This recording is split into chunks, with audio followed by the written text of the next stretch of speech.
Namaskar and welcome back to the channel. So we're back to read this book called Biochemical Aspects of Neurological Disorders, and we are on the chapter called The Clinical Aspects of Disorders of Calcium and Phosphorus Metabolism. So this book was first published in 1959 and contains the lectures given in 1958 and 1957 at the Institute of Neurology, National Hospital, Queen Square. So in this chapter, we'll be beginning with the topic called Changes in Plasma Concentration of Phosphorus, and this book contains information till 1940s and 50s. And this chapter has been particularly authored by Mr. Peter K. Robinson. So let's begin.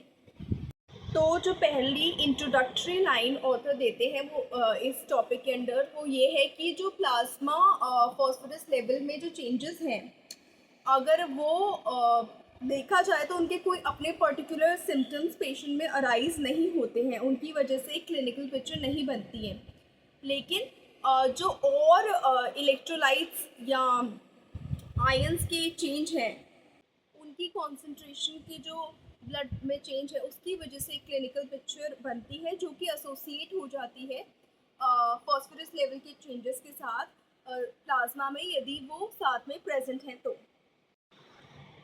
Example के तौर पे author ने हाइपोपैराथायरॉइडिज्म और renal glomerular failure का example दिया है जिसमें plasma phosphorus value जो है रेज्ड होती है, लेकिन जो क्लिनिकल डिस्टर्बेंसेस हैं वो जो पिक्चर प्रोड्यूस होती है वो उस वजह से हो रही है simultaneous changes in calcium and non protein nitrogen and other elements.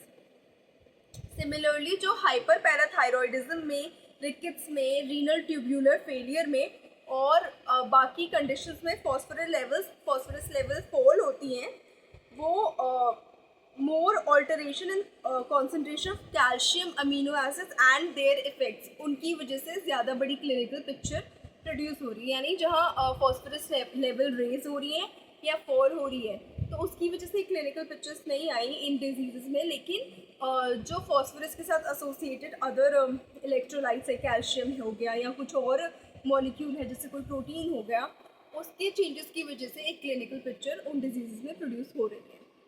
आगे इस टॉपिक के अंदर ऑथर डिस्कस करते हैं कि जो स्केलेटल डिफॉर्मिटी के इफ़ेक्ट्स होते हैं नर्वस सिस्टम पे वो क्या होते हैं और किस वजह से होते हैं। तो जो प्रोलॉन्ग डिस्टर्बेंसेस होती हैं कैल्शियम और फॉस्फोरस मेटाबॉलिज्म की, वो नर्वस सिस्टम को अफेक्ट कर सकती हैं थ्रू स्केलेटल डिफॉर्मिटी। और स्केलेटल डिफॉर्मिटी कैसे हो रही है? It is secondary to changes in density of bone, यानी बोन की डेंसिटी बदल रही है इन एलिमेंट्स के बदलने से, और जिसकी वजह से स्केलेटल डिफॉर्मिटी अराइज हो रही है और जिसकी वजह से नर्वस सिस्टम इफेक्ट हो रहा है। अब ये रेयरिटीज़ जैसे कि पॉलीऑस्टोटिक फाइब्रस डिस्प्लेसिया, यानी बहुत सारी बोन्स में जो बोन का मटेरियल है वो बेसिकली फाइब्रस मटेरियल से रिप्लेस हो रहा है। ये प्रोड्यूस करता है क्या? Compression of the cranial nerves from thickening of skull bones thick होंगी, फाइब्रस मटेरियल रिप्लेस करेगा तो थिक होंगी, उसकी वजह से जो आसपास की नर्व्स है वो कंप्रेस होंगी। बट इससे भी ज़्यादा और कॉमन कंडीशंस हैं जो कि सिमिलर रिजल्ट प्रोड्यूस कर सकती हैं। जो और कंडीशंस हैं जो कि सिमिलर इफेक्ट्स प्रोड्यूस करती हैं उनमें से है ऑस्टियोमलेशिया, जो कि बेसिकली सॉफ्टनिंग ऑफ बोन्स, यानी बोन्स जो है बहुत सॉफ्ट हो जाती है, प्रोड्यूस होता है। क्यों होता है? Typically through deficiency of vitamin D and calcium. दूसरी सिमिलर कंडीशन मतलब दूसरी ऐसी कंडीशन जो सिमिलर चीज़ें कॉज करती है वो है ऑस्टियोजेनेसिस इम्परफेक्टा। इसमें क्या होता है? ये ग्रुप ऑफ इनहेरिटेड डिसऑर्डर्स हैं बेसिकली, जिसमें फ्रेजाइल बोन्स हो जाती हैं और इजीली टूट जाती हैं। Then Paget's disease is another abnormality जिसमें सिमिलर कंडीशन यानी सिमिलर नर्वस इफेक्ट देखा जा सकता है। तो Paget's disease is basically a disease that disrupts the replacement of old bone tissue with new bone tissue. मतलब जब नया बोन बन रहा होता है तो उसमें डिस्टर्बेंस कॉज होता है इस डिजीज़ में। Piaget's disease also similar nervous result cause करती है, लेकिन इसके नीचे का जो अंडरलाइंग मेटाबॉलिक अपसेट था वो जब ये लेक्चर्स दिए जा रहे थे उस वक्त ऑथर को या उनके अराउंड कलीग्स को पता नहीं था, तब डिस्कवर नहीं हुआ था। बट ये नोन फैक्ट था कि पेजेस डिजीज़ में थिकनिंग ऑफ बोन तो हो रहा है। अब जब थिकनिंग ऑफ बोन हो रहा है तो common place to observe thickening, तो कहाँ का ऑब्जर्व करेंगे? बोथ फीमर में, कर्व टेबिया में एंड एनलार्ज क्लेविकल में, इधर बहुत ज़्यादा थिकनिंग ऑब्जर्व होती थी। और जब thickening temporal bones of skull में होती थी तो उसकी वजह से डेफनेस पेशेंट में देखने को मिलती थी। और डेफनेस एक कॉमनेस्ट न्यूरोलॉजिकल कॉम्प्लिकेशन बन गई थी पेजेस डिजीज़ की, क्योंकि टेम्पोरल बोन के बढ़ने की वजह से आसपास की नर्व्स कंप्रेस होती थी, जिसकी वजह से deafness as a neurological complication arise होती थी।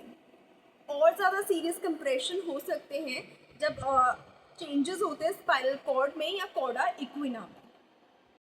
अब एक और फीचर जो अकम्पनी करेगा थिकनिंग ऑफ बोन्स को, जो कि हम अभी बात कर रहे थे, it is softening of bones. तो सॉफ्टनिंग ऑफ बोन्स ज़्यादातर जो है osteomalacia and an osteogenesis imperfecta में देखा जाता था। सॉफ्टनिंग बोनी थिकनिंग को अकम्पनी करेगी पेजेस डिजीज़ में भी। और जब ये अकर होता है बेस ऑफ स्कल पे, it causes compression and distortion of the hind brain, cerebellum and cranial nerves in the posterior fossa।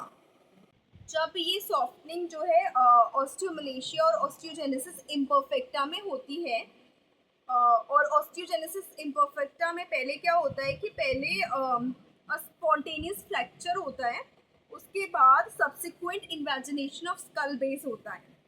और इस कंडीशन में जिसमें बेसिलर इन्वेजिनेशन हो रहा है और यहाँ बेसिलर इम्प्रेशन ऑफ स्कल हो रहा है, वो मतलब जब ये लेक्चर दिए गए थे उसके अराउंड एक सेंचुरी से रिकॉग्नाइज्ड थी। और इट वाज फर्स्ट वर्षों जो उन्होंने ये नेम दिया इस पॉसिबल कॉम्प्लिकेशन को। बट इसको डायग्नोज करना एक्सरे की इन्वेंशन से पहले बड़ा मुश्किल था। तो एक्सरे इन्वेंट हुआ था अराउंड 1895, तो उसके बाद इसको डायग्नोज करना बहुत आसान हो गया था। सॉफ्टनिंग हो रही है, लेकिन ऑस्टियोजेनेसिस इम्परफेक्टा में पहले जो है फ्रैक्चर हो रहा है स्कल का, उसके बाद बेसिलर इन्वेजिनेशन या बेसिलर इम्प्रेशन हो रहा है। अमेरिकन और इंग्लिश लिटरेचर में भी इस कंडीशन को बहुत कम तवज्जो दी गई थी कि जब तक मिस्टर चैम्बरलेन ने certain radiological criteria for diagnosis of this condition recommend नहीं किए थे। उन्होंने ये स्टेट किया था कि on a lateral radiograph of skull a line is drawn from the dorsal lip of the foramen magnum to the dorsal margin of the hard palate. The tip of the odontoid process of the axis will lie below this in normal subjects but rise above it when basilar impression is present। आगे जब इस condition की research हुई तो पता चला कि ये डिफॉर्मिटी जो अराइज होती है वो उसकी एक जो वजह रह सकती है वो change in the relative position of the occipital condyles भी रह सकती है। और बुल, निक्सन एंड ट्रैप ने और अदर क्राइटेरिया दिए इस कंडीशन की डायग्नोसिस के लिए। नॉर्मल सब्जेक्ट में जब एक लाइन ड्रॉ करेंगे through the atlas on the lateral radiograph of the skull, it makes an angle of less than 13 degree with the line representing the plane of the hard palate. Basilar impression is present when this angle exceeds 13 degree. और इस angle को जो नाम दिया गया था वो bulls angle नाम दिया गया था। So that's it for the today's video. Next video में हम इसकी क्लिनिकल सिग्निफिकेंस ऑफ डिफॉर्मिटी को देखते हुए जो केसेस इन्होंने इलस्ट्रेट किए अपने लेक्चर में उनको डिस्कस करेंगे। So thank you for watching this video, thank you for staying on this channel. Please like the video, share the video and subscribe to the channel, share your opinions in the comment section and share this video. Bye bye, thank you, take care.